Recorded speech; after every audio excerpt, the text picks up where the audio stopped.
നേർമൊഴി.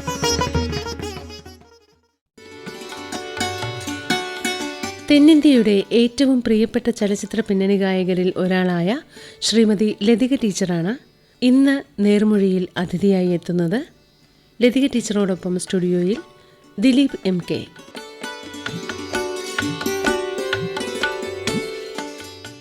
പ്രിയ ശ്രോതാക്കളെ, നേർമൊഴിയിലേക്ക് സ്നേഹം നിറഞ്ഞ സ്വാഗതം. ഇന്ന് നേർമൊഴിയിൽ നമ്മളോടൊപ്പം ചലച്ചിത്ര പിന്നണി ഗായിക ലതിക ടീച്ചർ എന്ന കൂടിയാണ് അറിയപ്പെടുന്നത്. ടീച്ചറെ സ്നേഹപൂർവ്വം ഈ പരിപാടിയിലേക്ക് സ്വാഗതം ചെയ്യുന്നു.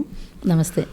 നമ്മളെപ്പോഴും നമ്മുടെ സംഗീത യാത്രയെ പറ്റി പറയുമ്പോൾ എപ്പോഴും നമ്മുടെ കുട്ടിക്കാലത്ത് നിന്നാണ് പൊതുവെ സംഗീതജ്ഞരൊക്കെ പറഞ്ഞു തുടങ്ങാറുള്ളത്. അപ്പോൾ ടീച്ചറിൻ്റെ ഒരു സംഗീതത്തിൻ്റെ ഒരു തുടക്കത്തെക്കുറിച്ച് പറഞ്ഞുകൊണ്ട് തുടങ്ങാം. എൻ്റെ യാത്ര സംഗീതയാത്ര അല്ലേ. എൻ്റെ അച്ഛൻ സദാശിവൻ ഭാഗവതർ പാടുമായിരുന്നു, നന്നിട്ട് പാടുമായിരുന്നു. അദ്ദേഹം ഹാർമോണിയം, സാംബശിവൻ, അതുപോലെ അന്നത്തെ കാഥികന്മാരുടെ കൂടെയൊക്കെ ഹാർമോണിയം വായിച്ച് പാടും. അതുപോലെ അമ്മയും പാടും. രണ്ടുപേരും അന്നത്തെ നാടകമൊക്കെ ഉണ്ടല്ലോ, അഭിനയവും ഒക്കെ ഉണ്ടായിരുന്നു. അത് കഴിഞ്ഞ് എൻ്റെ മൂത്ത ബ്രദർ S. രാജേന്ദ്ര ബാബു, അദ്ദേഹവും അന്ന് കഥാപ്രസംഗം അശ്രാമം ബാബു എന്ന് പറഞ്ഞിട്ട് കാഥികനായിരുന്നു. അണ്ണം പാടും, ഹാർമോണിയം വായിക്കും, പിന്നീട് അക്കോർഡിയൻ വായിക്കും, കമ്പോസ് ചെയ്യും. അവസാനം ഇപ്പോൾ ജേർണലിസ്റ്റാണ്. ഇന്ത്യ ടുഡേയിലൊക്കെ വർക്ക് ചെയ്തിട്ടുണ്ട്. ഇപ്പോഴും എഴുത്താണ് മെയിൻ ഹോബി. പിന്നെ ചേച്ചിയും പാടും. ചേച്ചി കൊല്ലത്ത് SN കോളേജിൽ ഫസ്റ്റ് മ്യൂസിക് ഡിപ്പാർട്ട്മെൻറ്റ് തുടങ്ങി ഫസ്റ്റ് ബാച്ചിലെ സ്റ്റുഡൻ്റാണ് ചേച്ചി. മ്യൂസിക് അതിന് മുമ്പ് തന്നെ ഞങ്ങൾക്ക് ഒരു ഗാനമേള ട്രൂപ്പ് ഉണ്ടായിരുന്നു, പ്രവീണ മ്യൂസിക് ക്ലബ്ബ് എന്ന് പറഞ്ഞ്. അതായത് എനിക്കൊരു 8 വയസ്സൊക്കെ ഉള്ള ആ സമയത്ത് തുടങ്ങിയതാണ്. ഇനിയൊരു ബ്രദർ ജയചന്ദ്ര ബാബു തബലിസ്റ്റായിരുന്നു. അപ്പം ഞങ്ങൾ അത്യാവശ്യം വീട്ടിൽ നിന്ന് തന്നെ ഉണ്ടായിരുന്നു ഒരു ട്രൂപ്പ് സെറ്റ് ചെയ്യാനുള്ള സംവിധാനങ്ങൾ. പിന്നെ ഗിറ്റാർ, ഫ്ലൂട്ട് അങ്ങനെയൊക്കെ ഉള്ളത് വെളിയിൽ നിന്ന് വിളിച്ചിട്ട് ഒരുപാട് പ്രോഗ്രാംസ് ചെയ്തിട്ടുണ്ട്. അന്ന് ഞാനും ചേച്ചിയും കൂടെ ഒന്നിച്ച് അന്നത്തെ ഞങ്ങളുടെ ഒരു സ്പെഷ്യാലിറ്റി എന്ന് പറഞ്ഞാൽ ഫീമെയിൽ ഡ്യുവറ്റ്സ് ഒരുപാട് ആ സമയത്തുണ്ടായിരുന്നു. അപ്പം ഞങ്ങളത് പാടും. ഇപ്പം ചാരയ മുട്ടത്തലയ, അല്ലെങ്കിൽ നല്ല ഹൈമവത ഭൂമിയിൽ, അതുപോലെ കുറേ പാട്ടുകളുണ്ട്. നാണക്കേടായല്ലോ എല്ലാവരും ശരിയൊക്കെ പാടിയ പാട്ട്. അപ്പം അങ്ങനെ ഞങ്ങൾക്ക് ഗാനമേള തുടങ്ങിയെങ്കിലും ശരിക്കുള്ള കളി വരാനിരിക്കുന്നേ ഉണ്ടായിരുന്നുള്ളൂ. അത് പിന്നീട് ചെന്നൈയിലാണെന്ന് തോന്നുന്നു. അല്ല, അന്ന് വളരെ അപൂർവമായിട്ടാണ് ഇവിടെ നിന്നൊരു പാട്ടുകാരി ചെന്നൈയിലേക്ക് ഷിഫ്റ്റ് ചെയ്യുന്നത്. അതിനുണ്ടായ ഒരു സാഹചര്യം എന്താ? അതിൻ്റെ സാഹചര്യം കണ്ണൂർ രാജൻ സാറ് നാട്ടിൽ നാടകത്തിന് കമ്പോസ് ചെയ്യാൻ വരുമായിരുന്നു. അപ്പോൾ എൻ്റെ ബ്രദർ അദ്ദേഹത്തിൻ്റെ അസിസ്റ്റൻ്റായിട്ട് ഹാർമോണിയം വായിക്കും. പിന്നെ അദ്ദേഹം പാടുന്നതെല്ലാം പഠിച്ച് മറ്റുള്ളവർക്ക് പറഞ്ഞു കൊടുക്കുന്നതൊക്കെ അണ്ണനായിരുന്നു. അങ്ങനെ ഏതോ ഒരു നാടകത്തിന് ഏതോ ഫീമെയിൽ സിംഗർ വന്നപ്പോൾ അവർക്ക് അത് ശരിയാവുന്നില്ല എന്ന് പറഞ്ഞപ്പോൾ അവിടെ നിന്ന് ഒരു വ്യക്തി, ഒരു ചവറ ജെയിംസ് എന്ന് പറഞ്ഞ്, അദ്ദേഹം നാടകത്തിൻ്റെ നടനും റൈറ്ററും ഒക്കെ ആയിരുന്നു. അദ്ദേഹം രാജസ്ഥാനോട് പറഞ്ഞത്, ആ ബാബുവിൻ്റെ വീട്ടിലൊരു ചെറു കാന്താരി ഉണ്ട് അവിടെ, പാടും അസലായിട്ടെന്ന് പറഞ്ഞു.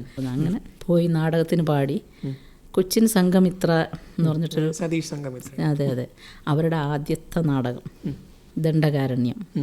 അപ്പം അതിൽ രാജൻ സാറ് മ്യൂസിക്, ഞാനും ചാത്തന്നൂർ മോഹൻ എന്ന് പറഞ്ഞ്, അദ്ദേഹം ജേർണലിസ്റ്റാണ്, പക്ഷെ അദ്ദേഹം ഞങ്ങളുടെ ട്രൂപ്പിലെ ഗായകനായിരുന്നു. ഞങ്ങൾ രണ്ടുപേരും കൂടെയാണ് ആ നാടകത്തിന് പാടിയത്. അതാണ് എൻ്റെ ഒരു വഴിത്തിരിവെന്ന് പറയാം. പിന്നീട് ആ പാട്ടുകൾ സിനിമയിലായിട്ട് വന്നു. അതെ, ആ പാട്ടാണ് എന്നെ സിനിമയിലേക്ക് വഴി തിരിച്ചു വിടുന്നത്. അതിലെ പാട്ടാണ് പുഷ്പതൽപ്പത്തിൽ എന്നുള്ള ഫസ്റ്റ്. പക്ഷേ ലിറിക്സ് മാറി. അന്ന് ബിച്ചു തിരുമല സാറാണ് നാടകത്തിന് എഴുതിയത്. പക്ഷേ പിന്നീട് തമ്പി സാർ ആ ട്യൂണിനനുസരിച്ച് എഴുതിയ പാട്ടാണ് ദാസേട്ടനൊപ്പം. പക്ഷെ അതിലൊരു പാട്ട് പിന്നെ ഉമ്മർ സാറിൻ്റെ പേരിൽ വന്നൊരു, അത് ആ പാട്ടത്തിൽ ഞാൻ തുഷാര ബിന്ദുക്കളെ ഞാൻ പാടിയതാണ്, നാടകത്തിന് വേണ്ടി പാടിയതാണ്. പിന്നീട് സിനിമയിലേക്ക് ഇടും. ആ പാട്ട് വേണം, സിനിമയിൽ വേണമെന്ന് പറഞ്ഞാൽ IV ശശി രാജസാറിനോട് ചോദിച്ചു, ഈ പാട്ടിന് വേണം, ഒക്കെ സാറിന് തന്നെ സിനിമ കൊടുക്കാം എന്നുള്ളൊരു ഇതിലായിരുന്നു. പക്ഷേ പ്രൊഡ്യൂസർ നേരത്തെ തന്നെ A.T. ഉമർ സാറിന് വാക്ക് കൊടുത്തു പോയി എന്ന് പറഞ്ഞപ്പം IV ശശി സാറിന് ഈ പാട്ട് മസ്റ്റ് കിട്ടിയേ തീരൂ, തുഷാര ബിന്ദുക്കൾ. അപ്പം എന്നാൽ ഈ പാട്ടിങ് എടുത്തോട്ടെ എന്ന് ചോദിച്ചു. സാറ് ഓക്കെയും പറഞ്ഞു. പിന്നെ അടുത്ത പടത്തിലാണ് മറ്റേ പാട്ട് പുഷ്പതൽപ്പത്തിൽ അങ്ങനെ പാടിച്ചതാണ്. തുഷാരബിന്ദുക്കളെ ശരിക്കും തുഷാരബിന്ദുക്കളെ നിങ്ങൾ എന്തിനു വെറുതെ ചെമ്പനിരലയിൽ വിഷാദ ഭാവങ്ങൾ അരുളി,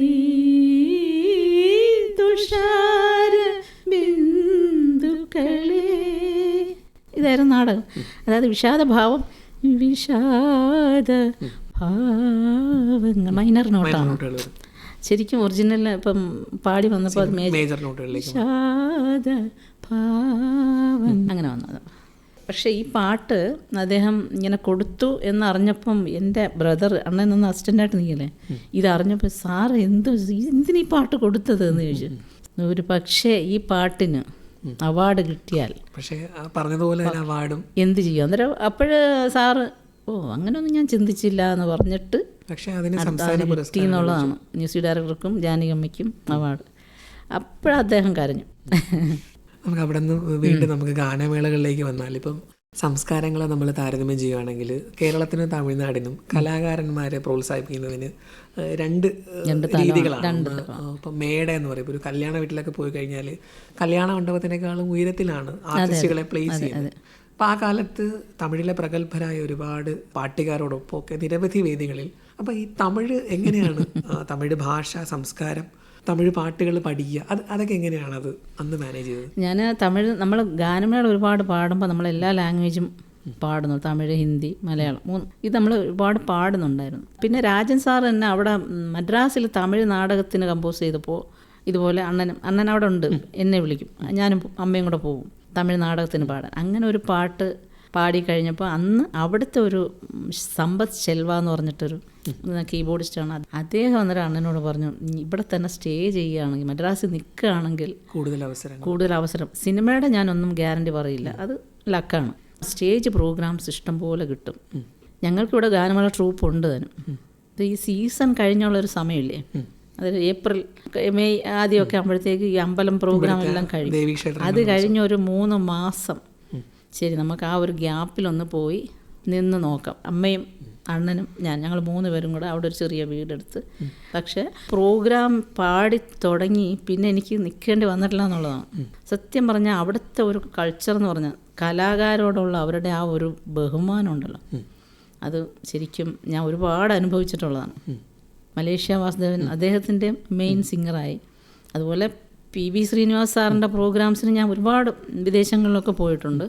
TMS സാറിൻ്റെ പ്രോഗ്രാം തമിഴ് അപ്പോഴത്തേക്ക് ഞാൻ എഴുതാനും വായിക്കാനും ഒക്കെ പഠിച്ചു. ഒരു അഭിമുഖത്തിൽ KS ചിത്ര പറഞ്ഞു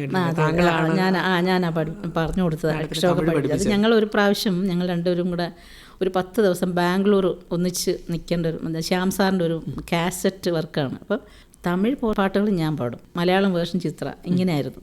കൃഷ്ണേന്ദ്രനൊക്കെ ഉണ്ടായിരുന്നു. ആ സമയത്ത് നമ്മൾ ഗ്യാപ്പ് കിട്ടുന്ന സമയത്ത് ഇരുന്നാൽ ഞാൻ പറഞ്ഞത് ചിത്ര ഞാൻ പഠിപ്പിച്ച് തരാമെന്ന് പറഞ്ഞിട്ട് അക്ഷരമൊക്കെ എഴുതി പഠിപ്പിച്ച്, അങ്ങനെയാണ് ആ സംഭവം. അപ്പോൾ സ്റ്റേജിൽ നിന്ന് തിരിച്ച് വീണ്ടും റെക്കോർഡിങ്ങിലേക്ക് വന്നാൽ അന്ന് നമ്മുടെയൊക്കെ മാസ്റ്റേഴ്സ് ലെജൻസ് ഒക്കെ തന്നെ ചെന്നൈയിലാണ്. ഇവിടെ ജമാഷ അടക്കമുള്ള ആൾക്കാരുണ്ട്. പാടുന്ന സമയത്തെന്ന് പറഞ്ഞാൽ ഔസേപ്പച്ചൻ അവരൊക്കെ അന്ന് വയലിൻ വായിച്ചുകൊണ്ടിരിക്കുന്ന സമയമാണ്. ഞങ്ങൾ പ്രോഗ്രാംസിനൊക്കെ രവീന്ദ്രൻ മാസ്റ്റർ. അതെ, ഞങ്ങൾ ശ്യാം സാറിൻ്റെ കുറേ പ്രോഗ്രാംസിന് ഇതുപോലെ സിംഗേഴ്സ് എന്ന് പറഞ്ഞാൽ ഞാൻ ചിത്ര, കൃഷ്ണേന്ദ്രൻ, ഉണ്ണിമേനോൻ ഒക്കെയാണ് ഞങ്ങൾ മെയിൻ സിംഗേഴ്സാണ്. അതൊക്കെ സത്യം പറഞ്ഞാൽ അങ്ങനെയുള്ള ഒരുപാട് അനുഭവങ്ങൾ എനിക്ക് കിട്ടിയതുപോലെ വേറെ ആർക്കും ഉണ്ടാവില്ല എന്ന് വളരെ അഭിമാനത്തോടു കൂടിയാണ് ഞാൻ പറയുന്നത്. നമുക്ക് ഓരോരുത്തരിലേക്കുമായിട്ട് വരാം. ഔസേപ്പച്ചൻ സാറിൻ്റെ ആദ്യത്തെ ചിത്രം കാതോട് അതിലെ പാട്ടുകൾ പറഞ്ഞാൽ ഭരതേട്ടൻ്റെ ഒരു ചിത്രങ്ങൾ പാടി തുടങ്ങി കഴിഞ്ഞു. ഭരതേട്ടന് എന്നോടൊരു വളരെ സിസ്റ്റേർലി അഫെക്ഷനായിരുന്നു. എന്നോട് ഇതിനെ ഒന്ന് കൊണ്ടുവരണോ അല്ലോ എന്ന് ചിന്തിച്ചാണ് ഈ കാതോട് കാതോരത്തിലെ 3 പാട്ടിലും ഞാനുണ്ട്. ലളിത ചേച്ചി അതെ, അനിയത്തിയെ പോലെ എന്നെ അങ്ങനെ കൊണ്ട് നടത്തണം. ലളിത ചേച്ചി എപ്പോഴും സത്യത്തിൽ ഒരു ഫാമിലിയായിട്ട് അത്രയും അറ്റാച്ച്ഡ് ആയിട്ടുള്ളത് ആ ഒരു കുടുംബമായിട്ടാണ് ഞാൻ. ഇപ്പോൾ കാതോട് കാതോരത്തിലെ ഫസ്റ്റ് സോങ് ആണ് കാതോട് കാതോരം. അന്ന് 85 അത് ഓർക്കസ്ട്ര എന്ന് പറഞ്ഞാൽ ഹെവി ഓർക്കസ്ട്രയാണ് കാതോട് കാതോരം. ഫസ്റ്റ് ടേക്ക് ഓക്കെ ആയതാണ്. ഒരു പ്രാവശ്യം പാടിയുള്ളൂ ആ റെക്കോർഡ്. ടേക്ക് എന്ന് പറഞ്ഞാൽ ഒരു പ്രാവശ്യം പാടി കഴിഞ്ഞ ഉടനെ ഓക്കെ എന്ന് പറഞ്ഞ് 2 പേരും ചാടി എണ്ണിട്ടു. ആരാ? ഭരതേട്ടനും ഔസേപ്പച്ചൻ സാറാണ്. നമ്മളിപ്പോൾ ക്രിസ്മസ് കാലം കൂടിയാണ്, നമ്മൾ ദേവദൂതർ പാടിയെ കുറിച്ചുകൂടി പറയാതെ മുന്നോട്ട് പോകാൻ കഴിയില്ല. അന്ന് കുറച്ച് അതായത് മെയിൻ സിംഗേഴ്സിനൊക്കെ ട്രാക്ക് ഫെസിലിറ്റി അന്നുണ്ട്. ദാസേട്ടൻ പിന്നെയാന്ന് തോന്നുന്നു ആ പാട്ട് വന്ന് മിക്സ് ചെയ്യുന്നത്. ശരിക്കും റെക്കോർഡിൽ അന്ന് റെക്കോർഡാണ്, അതിൽ 2 സൈഡിലും ഈ പാട്ടുണ്ട്. അപ്പോൾ ഒരു സൈഡിൽ യേശുദാസ് ലതിക സംഘം എന്നിട്ടിട്ടുണ്ട്, ഒരു സൈഡിൽ യേശുദാസ് സംഘം അങ്ങനെ ഇട്ടിട്ടുണ്ട്. പക്ഷേ ആ പാട്ട് ഷൂട്ടിങ് കഴിഞ്ഞപ്പോൾ കുറച്ചുകൂടെ വേരിയേഷൻസ് വരുത്തി റീ റെക്കോർഡിങ് സമയത്ത് കൃഷ്ണേന്ദ്രനും അതിൽ ആദ്യത്തെ ആ ഹമ്മിങ് ഇപ്പോഴത്തെ ഒരു വേർഷൻ ഉണ്ടല്ലോ, ആ ഹമ്മിങ്ങൊക്കെ അന്ന് കൃഷ്ണേന്ദ്രൻ പാടിയതാണ്. സിനിമയിൽ ആ വേർഷനാണുള്ളത്, റെക്കോർഡിൽ ദാസേട്ടനും ഞാനും കോറസും. അപ്പം ആ പാട്ടുമൊക്കെ ഇപ്പം രണ്ടാമതൊരു വരവ് വന്നു. അത് ഒരു സന്തോഷമാണ്. അതുപോലെ ജോൺസൺ മാഷിനെ കുറിച്ച്. ജോൺസൺ മാഷിൻ്റെ ഞാൻ കുറേ പാട്ട് പാടിയിട്ടുണ്ട്. ഇതുപോലെ ഒരു അഭയമേകുക മാതാവേ എന്ന് പറഞ്ഞൊരു പാട്ട്, എനിക്ക് അറിയേയില്ല. ഇപ്പോഴൊക്കെയാണ് ഓരോരുത്തർ പറയുന്നത്. ആ സമയത്തൊക്കെ ലതികയുടെ പാട്ടെന്ന് പറഞ്ഞാൽ ഇവിടെ ഭയങ്കര ഹാരമാണ്. ഇപ്പോൾ ഓരോരുത്തർ പറയുന്നു എന്നോട്. അന്ന് ഏതെങ്കിലും ട്രാക്ക് പാടാൻ അങ്ങനെയുള്ള എന്തെങ്കിലും ട്രാക്ക് ഞാൻ പാടിയിട്ടുണ്ട്. പിന്നെ ആർക്ക് വേണ്ടിയിട്ടായിരുന്നു? രാജാമണി മ്യൂസിക് ഡയറക്ടറിലെ അദ്ദേഹത്തിൻ്റെ ഒരു തമിഴ് പാട്ട്. അദ്ദേഹത്തിൻ്റെ ആദ്യത്തെ പാട്ട് ഞാനാണ് പാടിയത്. ഞാനും മലേഷ്യ വാസുദേവനുമാണ് ഫസ്റ്റ്. അതും തമിഴായിരുന്നു ഫസ്റ്റ് റെക്കോർഡിങ് പാടി. അങ്ങനെ കുറേ പേരുടെ ആദ്യത്തെ പാട്ട് എന്നുള്ളൊരു ക്രെഡിറ്റ് ഉണ്ട് എനിക്ക്. തമിഴിലെ പാടിയ ഏതെങ്കിലും പാട്ടുകൾ ഓർമ്മയുണ്ടോ? മലേഷ്യ വാസുദേവൻ്റെ പാട്ട് പാടാം. അദ്ദേഹത്തിൻ്റെ ഇതുപോലെ ആദ്യത്തെ ഒരു സിനിമ ചെയ്ത ഫസ്റ്റ് സോങ് ഞാനാണ് പാടിയത്. അദ്ദേഹം സംഗീത സംവിധാനം ചെയ്തു. മ്യൂസിക് ചെയ്തു. അദ്ദേഹം ഒരു സാധ്യ ജ്ഞാനസ്ഥനാണ്. അദ്ദേഹത്തിൻ്റെ പാട്ട് ഒരു ദേവമാത് വന്ന് ആടുമ്പോത് മലർകാല. ഞാൻ പാടി ഒരു 89 ജോലിക്ക് കയറി. ഞാൻ വേറൊരു ലൈഫായിരുന്നു. അല്ല, അതിനുശേഷവും അമരം വരുന്നുണ്ട്. പാടിയിട്ടുണ്ട്. അമരം, പിന്നെ വെങ്കലമാണ്. അപ്പം അതിൽ തന്നെ നമ്മൾ ഈ അമരം പറയുമ്പോൾ നമ്മൾ ആകാശവാണിയെ കുറിച്ച് പറയുമ്പോൾ ഈ നമ്മളിപ്പോൾ പ്രളയം ഉണ്ടായി, കോവിഡ് ഉണ്ടായി, പ്രക്ഷേപണത്തിൽ ചെയ്യുന്നൊരു കാര്യമാണ് ഒരു നിസ്സഹായത അല്ലെങ്കിൽ ഒരു അവസ്ഥ വരുമ്പോൾ അതിനനുസരിച്ചുള്ള പ്രാർത്ഥന. അപ്പം ആ പ്രാർത്ഥനയുടെ ഒരു ഫസ്റ്റ് വോയിസ് ആയിട്ട് പലപ്പോഴും ആകാശവാണി പ്രക്ഷേപണം ചെയ്തൊരു പാട്ടാണ് ഹൃദയരാഗതന്ത്രി. പലരും കരുതുന്നത് ഒരു പ്രാർത്ഥനാ ഗാനമാണ്. അങ്ങനെ തന്നെയാണ് കരുതുന്നത്. അതും ഈ പറഞ്ഞ പോലെ എല്ലാ കാലവും നിലനിൽക്കാൻ ഉള്ള അങ്ങനെയുള്ള ഒരു ഭാഗ്യമാണ് എനിക്കുള്ളത്. കാരണം ആ പാട്ടൊക്കെ ഇപ്പോഴും ഞാൻ തന്നെ ചില ഫംഗ്ഷന് പോകുമ്പോൾ അവിടുത്തെ പിള്ളേർ അവിടെ പ്രെയർ അവർ പറയും ഇതാണ് ഞങ്ങളുടെ പ്രെയർ സോങ്. അതൊക്കെ ഒരു ഭാഗ്യമായിട്ട് തന്നെ ഞാൻ കാണുന്നത്. പുരസ്കാരങ്ങളിലേക്ക് പോയി കഴിഞ്ഞാൽ നമുക്ക് സത്യത്തിൽ നമുക്ക് എടുത്തു പറയാവുന്ന ഒന്ന് സംഗീത നാടക അക്കാദമിയുടെ ലളിത സംഗീത പുരസ്കാരം 2022 അത് വരുന്നത്. ലളിത സംഗീത ശാഖയായിട്ടുള്ള ഒരു ബന്ധം എങ്ങനെയാണ് ആകാശവാണിയുമായിട്ട്? ആകാശവാണി 70s ആദ്യമാണ്. MG രാധാകൃഷ്ണൻ സാറിൻ്റെ പാട്ടൊക്കെ ഞാൻ ഇവിടെ വന്നു ട്രിവാൻഡ്രത്താണ് ആദ്യം ഞാൻ പാടുന്നത്. കുറേ പാട്ട് പാടിയിട്ടുണ്ട്. അത് കഴിഞ്ഞ് ഞാൻ മദ്രാസിലായപ്പോൾ എൻ്റെ അവിടോട്ട് മാറ്റി. പക്ഷെ അവിടെ പിന്നെയും ഓഡിഷൻ ചെയ്തു. കാരണം തമിഴ് പാട്ടും കൂടെ ഉണ്ടായിരുന്നു. അതിൻ്റെ ഓഡിഷനും കഴിഞ്ഞു. മലയാളമൊക്കെ സ്പെഷ്യൽ ഓണം അങ്ങനെയൊക്കെ വരുന്നതുകൊണ്ട് ദക്ഷിണാമൂർത്തി സ്വാമി ആയിരിക്കും മ്യൂസിക് ചെയ്യുന്നത്. അങ്ങനെ പാടും. തമിഴ് ഒരുപാട് അവിടെ പാടിയിട്ടുണ്ട്.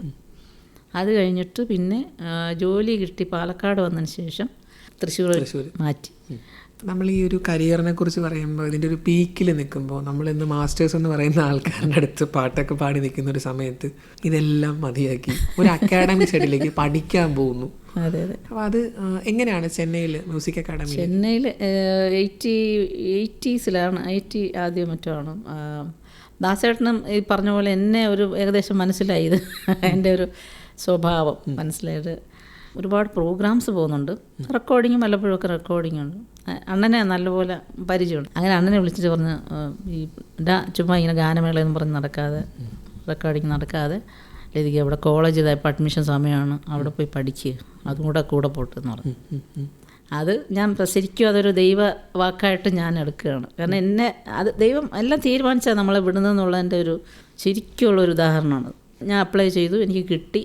കാരണം ഞാൻ നേരത്തെ പഠിച്ചിട്ടുണ്ട്. ഇവിടെ നടേശമാമൻ, മങ്ങാട് നടേശൻ എൻ്റെ മാമനാണ്, എൻ്റെ റിലേറ്റീവും കൂടിയാണ്. അദ്ദേഹത്തിൻ്റെ അടുത്ത് ഞാൻ കുറേ പഠിച്ചിട്ടുണ്ട്. അങ്ങനെ കിട്ടി. ഫസ്റ്റ് റാങ്ക് വന്നു.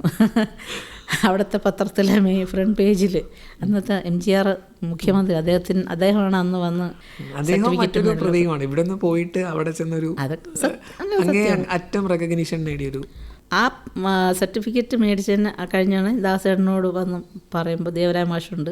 അപ്പോൾ ദാസേട്ടൻ അത് വളരെ സന്തോഷമായെന്ന് വെച്ചാൽ അദ്ദേഹം പറഞ്ഞൊരു കാര്യം ഉന്നത രീതിയിൽ വിജയം നേടിയപ്പം അതിൻ്റെ ക്രെഡിറ്റ് മുഴുവൻ എനിക്കാണ് എന്ന് ദാസേട്ടൻ പറഞ്ഞു.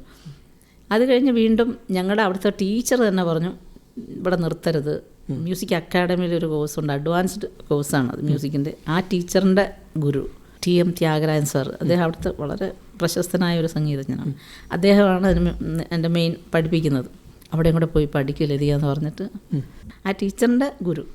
അങ്ങനെ അവിടെ പോയി സംഗീത രത്ന എന്ന് പറഞ്ഞിട്ടൊരു കോഴ്സാണ്. നല്ലപോലെ തന്നെ പാസ്സായി. അതിൻ്റെ സർട്ടിഫിക്കറ്റ് തന്നത് അന്നത്തെ DK പട്ടമ്മാൾ. ഈ തമിഴ്നാട്ടിൽ താങ്കൾ എത്രത്തോളം ഇപ്പോൾ അറിയപ്പെടുന്നുണ്ട് എന്നതിനെ കുറിച്ച് ആലോചിച്ചു? തമിഴ്നാട്ടിൽ അവർക്ക് അന്നുണ്ടായിരുന്നവരെല്ലാവരും ഇപ്പോഴും എന്നെ അതേ ആ ഒരു സ്നേഹവും ബഹുമാനവും തന്നു തന്നെയാണ് ഇപ്പോഴും വിളിക്കും. അതിൽ ഏറ്റവും എനിക്ക് ശരിക്കും മനസ്സിൽ തട്ടിയൊരു സംഭവം ഞാൻ പറയാം. എത്രയോ വർഷം കഴിഞ്ഞ് ചെന്നൈയിൽ പോയിട്ട് വെറുതെ അവിടെ പോണ്ടി ബസാർ എന്ന് പറയുന്ന സ്ഥലമുണ്ട്. ആളുകൾ വെറുതെ ഷോപ്പിംഗ് റോഡിൽ ഇങ്ങനെ സാധനമൊക്കെ വെച്ചു. അവിടെ പോയി ഞങ്ങൾ എന്തോ ഇങ്ങനെ നോക്കിക്കൊണ്ടിരുന്നപ്പോൾ അവിടെ ഒരു പയ്യൻ നിൽക്കും. പയ്യൻ ഒരു 45-50 വയസ്സിന് താഴെ വരും ഒരാൾ. ഞാൻ നോക്കിയിട്ട് പറയാണ്, മാം உங்களை பார்த்தா அன்னைக்கு இங்கே ஒரு சிங்கர் இருந்தாங்க லெத்திகான்னு, அவங்கள மாதிரியே இருக்கீங்க. പറഞ്ഞ ഞാൻ അന്തം വിട്ട് പോയിട്ടോ. ഇത്രയും വർഷം കഴിഞ്ഞിട്ട് അവർ ഓർത്തിരിക്കുന്നു. ഞാൻ പറഞ്ഞു അവങ്ങളേതാ, ഞാൻ താ ലതികതാ, നിങ്ങളാന്ന് പറഞ്ഞിട്ട് അവർ ഉടനെ ഇങ്ങനെ തൊഴുന്നു. അതൊക്കെ ഒരു ഭയങ്കര അക്സെപ്റ്റൻസ് അല്ലേ. നമുക്ക് ചെന്നൈയിൽ നിന്ന് വരുന്നതിന് മുമ്പ് ഒരാളെ കുറിച്ചുകൂടി പറയേണ്ടതുണ്ട്. AR റഹ്മാൻ. AR റഹ്മാൻ എനിക്കറിയത്തില്ല, ദിലീപിനെ അറിയുള്ളൂ. അതെ അതെ, നിങ്ങൾക്കറിയാവുന്ന അതെ AR റഹ്മാൻ. ദിലീപ് അന്ന് ഞാൻ പാടുമ്പോൾ ഒക്കെ ചെറിയ പയ്യനാണ്. ശരിക്കും എൻ്റെ ഓർമ്മയിൽ ദിലീപ് ആദ്യം കീബോർഡ് ഒരു റെക്കോർഡിങ്ങിന് വായിക്കുന്നത് ഞാൻ പാടിയ പാട്ടിനാണ്. അർജുന മാഷിൻ്റെ മ്യൂസിക്കിൽ ഒരു പാട്ടിനാണ് അത് വായിക്കുന്നത് ആദ്യം. ചെറിയ പയ്യൻ അക്ക എന്ന് വിളിച്ചിട്ട് ദിലീപ് ഇതുപോലെ ഒരു ട്രൂപ്പ് തുടങ്ങുന്നു. ആ സമയത്ത് ദിലീപും അമ്മയും കൂടെ എൻ്റെ വീട്ടിൽ വന്ന് ഫസ്റ്റ് കച്ചേരിക്കാവത്, അത് ഇനോഗ്രേഷൻ കച്ചേരിക്കാവത് നീങ്ക കൊഞ്ചം വന്ന് പാടുങ്ക എന്ന് പറഞ്ഞ് റിക്വസ്റ്റ് ചെയ്തു. അങ്ങനെ ഞങ്ങൾ പോയി ആ പ്രോഗ്രാമിന്. വാണിയമ്മയാണ് അന്ന് വിളക്ക് കൊളുത്തി ഉദ്ഘാടനം ചെയ്ത് ആ പ്രോഗ്രാമിന് പാടി ഞാൻ. ഇപ്പോഴും ദിലീപിന് അത് നല്ല ഓർമ്മയുണ്ട്. എന്നെ അറിയാം, നല്ലപോലെ അറിയാം. അതായത് അണ്ണൻ അവിടെ തന്നെ ഉണ്ടായിരുന്നു ഞാനിങ്ങനെ പോരുമ്പോഴും. അപ്പോൾ അണ്ണനെ അപ്പോൾ മകളുടെ കല്യാണത്തിന് എവിടെയെങ്കിലുമൊക്കെ വെച്ച് കാണുമ്പോൾ ഒക്കെ ചോദിക്കും, അക്ക എപ്പടി ഇരിക്കാങ്ക, നല്ല ഇരിക്കാങ്കളാ, കേൾവിപ്പെട്ടേൻ ഇങ്ങനെ കോളേജിൽ വർക്ക് പണ്ടുള്ളതാ കേൾവിപ്പെട്ടെ, ഇങ്ങനെ അന്വേഷിക്കാറുണ്ട് എന്നെ. അതുപോലെ തന്നെ P. ജയചന്ദ്രൻ സാർ, അദ്ദേഹത്തിൻ്റെ ഒപ്പമുള്ള ഗാനമേള അനുഭവങ്ങളെ കുറിച്ചുകൂടി. ജയേട്ടൻ, ഞാൻ ഈ ആദ്യത്തെ പാട്ട് 76 പാടി ആ വർഷം തന്നെയാണ് അദ്ദേഹത്തിന് ഇങ്ങനെ ഒരു വിദേശ പ്രോഗ്രാമിൻ്റെ ആലോചന നടക്കുന്നത്. ഒരു ബാലേട്ടൻ എന്ന് പറഞ്ഞ അവിടുത്തെ ഒരു തബലിസ്റ്റുണ്ട്. അദ്ദേഹം എല്ലാവരുമായിട്ടും കോണ്ടാക്റ്റുള്ള വളരെ നല്ലൊരു വ്യക്തിയാണ്. ആ ബാലേട്ടൻ പറഞ്ഞ് അദ്ദേഹം അറിഞ്ഞു ഇങ്ങനെ ഒരു സിംഗർ ഇങ്ങനെ വന്നിട്ടുണ്ടെന്നും. എൻ്റെ അണ്ണൻ അന്നൊക്കെ അക്കോഡിയൻ ഇറങ്ങിയ സമയമാണ്, അക്കോഡിയൻ വായിക്കുന്നു. അപ്പോൾ നോക്കിയപ്പോൾ പിന്നെ പാട്ടുമായി എസ്കോട്ടുമായി കീബോർഡ് പ്ലെയറുമായി അങ്ങനെ വരാമോയെന്ന് ചോദിച്ചു. അന്ന് സമ്മതിച്ചു. ആദ്യമായിട്ട്, എനിക്കന്ന് 16 വയസ്സേ ഉള്ളൂ, ആദ്യമായിട്ട് വിദേശത്ത് പോകുന്നത്. ഒരു 2 മാസത്തെ ടൂറായിരുന്നു. അതുപോലെ പാട്ടുകളെ പോലെ തന്നെ മനസ്സിൽ തങ്ങി നിൽക്കുന്നതാണ് റീ റെക്കോർഡിങ് അനുഭവങ്ങളെ കുറിച്ച്. റീ റെക്കോർഡിങ് അതും ആ ഹമ്മിങ് എന്ന് പറയുന്നതും സത്യം എനിക്ക് തോന്നുന്നു ഞാൻ മുതലാണ് അത് തുടങ്ങിയിരിക്കുന്നത്.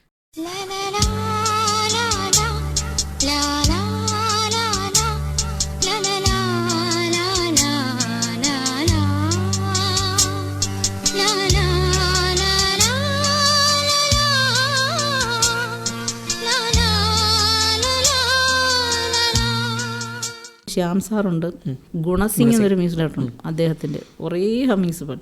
SP വെങ്കടേഷ്, അദ്ദേഹത്തിൻ്റെ തെലുങ്ക് കന്നഡമൊക്കെ അന്ന് ഒരുപാട് ചെയ്യുമായിരുന്നു. അപ്പോൾ അതിനൊക്കെ റീ റെക്കോർഡിങ് ഹമ്മിങ് ഒക്കെ പാടാൻ പോയാണ് അദ്ദേഹം ആദ്യമായിട്ട് മലയാളം പടം ചെയ്തപ്പം ആദ്യത്തെ പാട്ട് ലതിക പാടണമെന്ന് പറഞ്ഞിട്ട് രാജാവിൻ്റെ മകൻ പാടിച്ചത്. ഹമ്മിങ് പക്ഷെ അന്നൊന്നും ആരും ശ്രദ്ധിക്കത്തില്ലല്ലോ. ഹമ്മിങ് ബാക്ക്ഗ്രൗണ്ടിൽ വരുന്നതല്ലേ. ചിത്രവും ബന്ധനവും താളവട്ടം ഒക്കെ ഉണ്ട്, ഒരുപാടുണ്ട്. ആ സമയത്തുള്ള ഏത് സിനിമ എടുത്താലും കാണാമറിയാത്ത അതിലൊക്കെ ഉണ്ട്. വൈശാലി, ഒരുവിധം എല്ലാ സിനിമയിലും എൻ്റെ ഹമ്മിങ് ഉണ്ട്.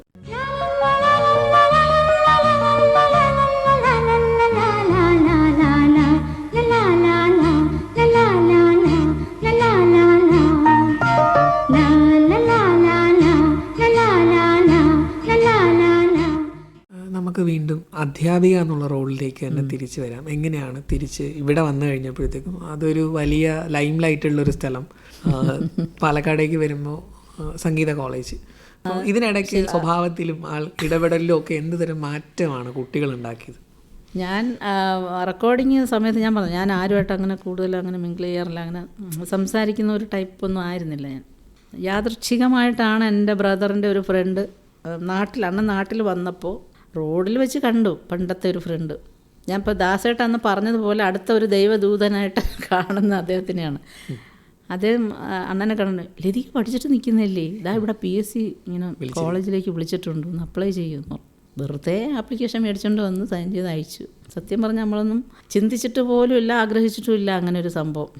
അപ്ലൈ ചെയ്ത് ഒരു 3 മാസം കഴിഞ്ഞപ്പോഴത്തേക്കും ഇതിന് വന്നു, ഇൻ്റർവ്യൂ കാർഡ് വന്നു ഇവിടെ ട്രിവാൻഡ്രത്ത്. എന്തായാലും വന്നല്ലേ പോവാ എന്ന് പറഞ്ഞിട്ട് പോയി. പിന്നെ 2 മാസം കഴിഞ്ഞപ്പോൾ ഉണ്ട് അഡ്വൈസ് മെമ്മോ വന്ന്. ഞെട്ടി, എന്താണ് അത് കഴിഞ്ഞു. പിന്നെ 1 മാസം കഴിഞ്ഞ് അപ്പോയിൻമെൻറ്റ് ഓർഡറും വന്നു. ഇപ്പം എനിക്ക് എന്താ വേണമെന്ന് അറിയാം. ഞങ്ങളെല്ലാവരും എന്താ ചെയ്യുക, കാരണം ഇത് ജോലി എന്ന് പറയുന്ന ഒരു വലിയ സംഭവമാണ്. പക്ഷെ വീട്ടിലെല്ലാവരും കൂടി ഇരുന്ന് ആലോചിച്ച് ഇതാണ് നല്ലത്, ജോലി തിരഞ്ഞെടുക്കുന്നതാണ്. അത് എല്ലാ തീരുമാനങ്ങളിലും ഈ കുടുംബത്തിന്റെ അയ്യോ അച്ഛനും അമ്മയും എല്ലാവരും കൂടി ഒത്തുചേർന്ന് തന്നെയാണ് അത് തീരുമാനിച്ചത്. പക്ഷെ അത് വളരെ നല്ല തീരുമാനമായിരുന്നു എനിക്കത് തോന്നുന്നുണ്ട്. കാരണം സിനിമയിൽ പാടി കുറച്ച് പേരുണ്ട്, അതിനേക്കാൾ ഉപരി എനിക്കിപ്പോൾ ഞാൻ പറഞ്ഞില്ലേ എത്രയോ ആ 2 കോളേജിൽ, പാലക്കാട് ചെമ്പൈ സംഗീത കോളേജിലാണ് ആദ്യം, അവിടെ ഒരു 18 വർഷം, പിന്നെ സ്വാതി ഇരുന്നാളിൽ ഒരു 8 വർഷം. ഇത്രയും പിള്ളേരെ പഠിപ്പിച്ചു ഞാൻ. അതായത് വോക്കൽ ടീച്ചേഴ്സിൻ്റെ ഒരു പ്രത്യേകത എന്ന് വെച്ചാൽ എല്ലാ ഡിപ്പാർട്ട്മെൻറ്റിലെ പിള്ളേരുമായിട്ടും ബന്ധമുണ്ട്. കാരണം അവരെല്ലാം സബ്സിഡിയറി അവർക്ക് വോക്കലാണ്. അപ്പം നമ്മൾ ആ കോളേജിൽ ആരൊക്കെ വരുന്നോ ഏത് പിള്ളേരും എല്ലാവരുമായിട്ടും നമ്മളെല്ലാവരും പഠിപ്പിക്കുന്നുണ്ട്. അപ്പോൾ ഇത്രയും വർഷത്തെ അത്രയും കുട്ടികളുണ്ട്. ഇപ്പം അതൊരു ഭയങ്കര സന്തോഷം, എൻ്റെ ഒരു അഭിമാനമാണ് ശരിക്കും. എവിടെ പോയാലും നമ്മുടെ പിള്ളേരുണ്ടെന്നുള്ളത്, നമ്മുടെ മക്കളെ പോലെ മക്കളാണ്. അവരൊക്കെ എന്നെ ടീച്ചറമ്മയെന്ന് വിളിക്കും. അതുപോലെ തന്നെ മലയാളികളുടെ ഓർമ്മയിലുള്ളതാണ് അക്കാലത്ത് മാതൃഭൂമിയിലെ രാഗങ്ങളെക്കുറിച്ച് എഴുതിയിരുന്ന ചെറിയ ബോക്സ് ലേഖനം, ഒരു രാഗം, അതിൻ്റെ ലക്ഷണം, അതിലുള്ള കൃതികൾ, സിനിമാ ഗാനങ്ങൾ. 2003 അത്. ഞാൻ പാലക്കാട് ഇരിക്കുമ്പോൾ തന്നെ അവിടുത്തെ മാതൃഭൂമി എഡിഷൻ തുടങ്ങിയ സമയത്ത് അവിടെ ഉള്ള ബീന ഗോവിന്ദ് എന്ന് പറഞ്ഞിട്ട് പത്രാധിപതി പറഞ്ഞിട്ട് വന്ന് എന്നോട് ചോദിച്ചു, ഇങ്ങനെ ഒരു സംഭവം ഉണ്ട്, ചെയ്യാവോ എന്ന് ചോദിച്ചു. ഞാൻ ഇങ്ങനെ ആലോചിച്ചു, ശരി എന്ന് പറഞ്ഞു. ശരിയെന്ന് പറഞ്ഞെങ്കിലും അതിൻ്റെ വ്യാപ്തി പിന്നെ എഴുതാൻ തുടങ്ങിയപ്പോഴാണ് മനസ്സിലായത്. ഭയങ്കര ഇന്നത്തെ പോലെ അത്ര സോഴ്സുകളൊന്നുമില്ല, ഒന്നുമില്ല. കുറേ ബുക്സും പിന്നെ പാട്ടുകൾ കുറേയൊക്കെ ഓർമ്മയുണ്ടല്ലോ, അതൊക്കെ വെച്ചിട്ട് ഞാൻ 2 മണി വരെയൊക്കെ ഇരുന്ന് ആലോചിച്ചോണം. ഞാൻ കോളേജിൽ പോകുന്നുണ്ട്, എൻ്റെ കുടുംബം നോക്കണം, എനിക്ക് മോനുണ്ട്, എല്ലാ കാര്യങ്ങളുടെ ഇടയ്ക്കാണ് ഞാൻ ഇത് ചെയ്യുന്നത്. രാത്രി ഇരുന്ന് ശരിക്കും ഡെയിലി എഴുതി കൊടുക്കണം. ഒരു 3 എണ്ണം മുമ്പേ കൊടുക്കണം, കാരണം എന്തെങ്കിലും പ്രശ്നം വന്നാൽ അതിൻ്റെ ഒരു അക്സെപ്റ്റൻസ് ശരിക്കും അതിന് ആ എഴുതിയതിനുള്ള എൻ്റെ ശരിക്കും ഒരു അവാർഡ് എന്ന് പറയാം. ദേവരാജൻ മാഷും അത് വായിച്ചിട്ടുണ്ട്, രവീന്ദ്രൻ മാഷ് വായിച്ചിട്ട് ഞാൻ പറഞ്ഞില്ലേ എന്നെ വിളിച്ചു. ആരുമായിട്ടൊരു കോണ്ടാക്റ്റ് ഇല്ല എനിക്ക്, എപ്പോഴും ആരുമായിട്ടും കോണ്ടാക്റ്റ് ഇല്ല. രവീന്ദ്രൻ മാഷ് പത്ര ഓഫീസിൽ വിളിച്ച് എൻ്റെ നമ്പർ മേടിച്ചിട്ട് എന്നെ വിളിച്ച്, ലതിക നീ ആണോ, പഴയ ലതിക തന്നെയാണോ, നീ തന്നെയാണോ ഇത് എഴുതുന്നതെന്ന് ചോദിച്ചു. അതെ രവിയേട്ടാന്ന് പറഞ്ഞപ്പോഴാണ്, നല്ല കാര്യമാണ് നീ ചെയ്യുന്നത്, വളരെ എല്ലാവർക്കും പ്രയോജനം ചെയ്യുന്നൊരു കാര്യമാണ് ചെയ്യുന്നത്, നിർത്തരുത് എന്ന് പറഞ്ഞിട്ടും ഈ ആഴ്ചയ്ക്ക് വിളിക്കും. എന്നിട്ട് പറയും എൻ്റെ ശരിക്കും അന്ന് അദ്ദേഹം എറണാകുളത്ത് താമസിക്കുക. ഞാൻ രാവിലെ എണീച്ചാൽ ആദ്യം ചെയ്യുന്ന ഇതാണ്, ഒന്ന് പത്രം എടുക്കുക, പേജ് നോക്കി അത് വായിച്ചിട്ട് അത് കട്ട് ചെയ്ത് ഒരു ഡയറിയിൽ ഒട്ടിച്ച് അതിനും ചുറ്റും സ്കെച്ച് പെന്ന് കൊണ്ട് ഡിസൈനൊക്കെ ചെയ്ത്. ഒരുപക്ഷെ അന്ന് സംഗീതത്തെ സ്നേഹിച്ചിരുന്ന ഒരുപാട് പേര് ഇത് ചെയ്തിട്ടുണ്ട്. അതായത് ഇപ്പോൾ ഈ കഴിഞ്ഞ ആഴ്ചയും എനിക്ക് ഇപ്പോൾ എൻ്റെ സ്റ്റുഡൻറ്റിൻ്റെ അമ്മ ഇതുപോലെ കളക്ട് ചെയ്തത് അതിനയച്ചു, ടീച്ചറിനെ ഒന്ന് അയച്ചു കൊടുക്കണേ എന്നൊക്കെ പറഞ്ഞിട്ട് ഇപ്പോഴും കയ്യിൽ അത് സൂക്ഷിക്കുന്നവരുണ്ട്. പക്ഷെ ഞാൻ അത് പിന്നെ ഒരു 10 വർഷം കഴിഞ്ഞിട്ട് ബുക്കായിട്ട് രാഗതരംഗിണി എന്ന് പറഞ്ഞ് പബ്ലിഷ് ചെയ്തു. അതും ഇപ്പം ഇല്ല, ഒരുപാട് പേര് ആവശ്യക്കാരുണ്ട്. ഇനി അടുത്ത അതിൻ്റെ എഡിഷൻ കുറച്ചുകൂടെ ഒന്ന് വലുതാക്കിയിട്ട് ചെയ്യാനിരിക്കുകയാണ്. ഇപ്പോൾ നമ്മൾ വീണ്ടും ഇപ്പോൾ സിനിമയിൽ നിന്ന് കോളേജിലെത്തുന്നു, കോളേജിൽ നിന്ന് പിന്നെ സിനിമയിലേക്ക് പോകാൻ ഇടയാക്കിയതിൽ 1-2 ശിഷ്യഗണങ്ങളുണ്ട്. അത് റിട്ടയർ ചെയ്തതിന് ശേഷം ഗപ്പി എന്നുള്ള സിനിമയാണ്. ഗപ്പിയിൽ ഞാനന്ന് സിംഗപ്പൂർ എന്തോ പ്രോഗ്രാമായിട്ട് സിംഗപ്പൂർ ഇരിക്കുന്ന സമയത്താണ് വിഷ്ണു വിജയും ജോൺ പോൾ ജോർജ് അവർ രണ്ടും കൂടെയാണ് എന്നെ വിളിച്ച്, ടീച്ചർ ഞങ്ങളിങ്ങനൊരു സിനിമ ചെയ്യുന്നുണ്ട്, ഒരു പാട്ട് ടീച്ചറൊന്ന് പാടിത്തരുമോ, ഒരു അമ്മയുടെ റോളാണെന്നൊക്കെ പറഞ്ഞു. ഒരു വാത്സല്യം അത് ഞാൻ വളരെ വലിയൊരു അംഗീകാരമായിട്ട് ഞാൻ കണ്ടു. കാരണം അവരെന്നെ അമ്മയെപ്പോലെ കണ്ടില്ലേ. ഒരു ടീച്ചറിന് ഒരു അമ്മയുടെ സ്ഥാനം തരിക എന്ന് പറഞ്ഞാൽ അത് ഏറ്റവും വളരെ വലുതാണ്. അങ്ങനെയാണ് ആ പാട്ട് പാടിയത്. അത് പക്ഷേ അതിൻ്റെ വേറൊരു പ്രത്യേകത എന്ന് വെച്ചാൽ ഞാൻ പാട്ട് പാടി തുടങ്ങി 40ാമത്തെ വർഷമാണിത്. 76 ആദ്യം പാടി, ഇത് 2016 മുമ്പൊരു താരാട്ട് പാട്ടിലെ കൺമണി എന്നുള്ള പാട്ട്, അത് ഒരു മിന്നാവെങ്കിൻ്റെ നുറുങ്ങോട്ടം, അത് പൂ വേണം പൂപ്പട വേണം കൺമണിയെ. ഈ പാട്ട് അന്ന് ഞാൻ ദാസേട്ടൻ്റെ കൂടെ നമ്മൾ അവിടെ സ്റ്റുഡിയോയിൽ ഒന്നിച്ച് നിന്നാണ് ആ പാട്ട് 76 പാടിയതെങ്കിൽ ഇത് പിന്നീട് വിജയ് യേശുദാസാണ് പാടിയതെന്ന് സിനിമ കാണുമ്പോഴറിയുന്നത്. ഗപ്പി അങ്ങനെ ആ 40ാമത്തെ വർഷം മോനുമായിട്ടാണ് പാടിയതെന്ന് പറയാൻ പറ്റും. അതൊരു യാദൃച്ഛികതയാണ്. അപ്പോൾ നമ്മൾ ഈ യാദൃച്ഛികതയ്ക്കെല്ലാം കാരണം ഒരു പരിധിവരെ ടെക്നോളജിയിലുണ്ടായൊരു മാറ്റം. ഇപ്പോൾ ടീച്ചർ തുടങ്ങിയ കാലത്ത് എല്ലാവരും ഒരുമിച്ച് ഒരു സ്ഥലത്ത് പോയി ഒരിടത്ത് എത്തുമ്പം ഈ ടെക്നോളജി ഇപ്പം ഒരിടത്ത് എല്ലാവരെയും കൂട്ടുക എന്ന് പറയുന്നത് തമ്മിൽ കാണുന്നില്ല. അപ്പം അതിന് അതിൻ്റെതായ ഗുണങ്ങളും ചില ദോഷങ്ങളും ദോഷങ്ങളുണ്ട്, ഗുണങ്ങളുണ്ട്. പെർഫെക്ഷൻ വൈസാണ് ഗുണം.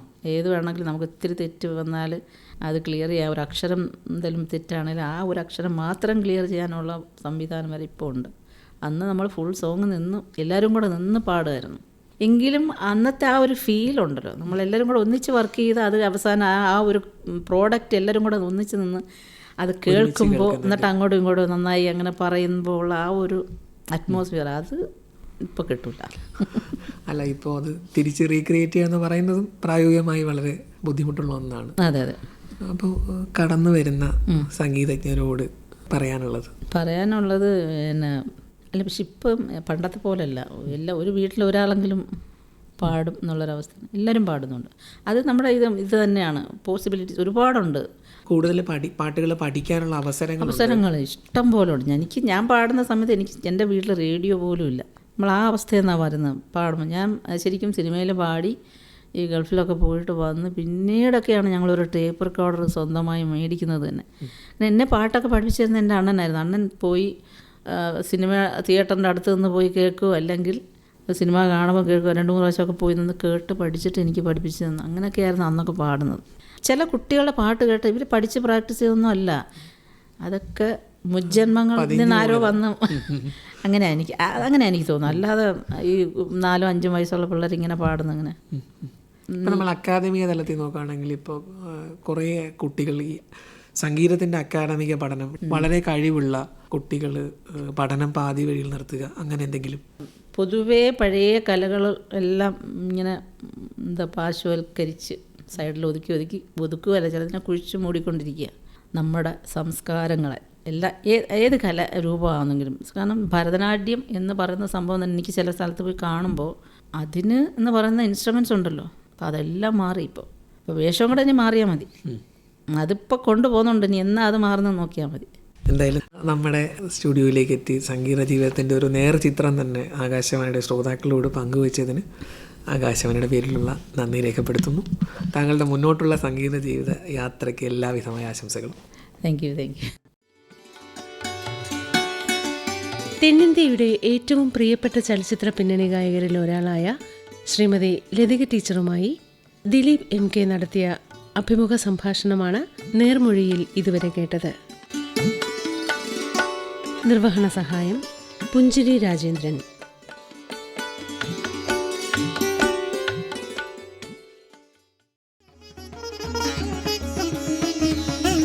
നേർമൊഴി സമാപിക്കുന്നു.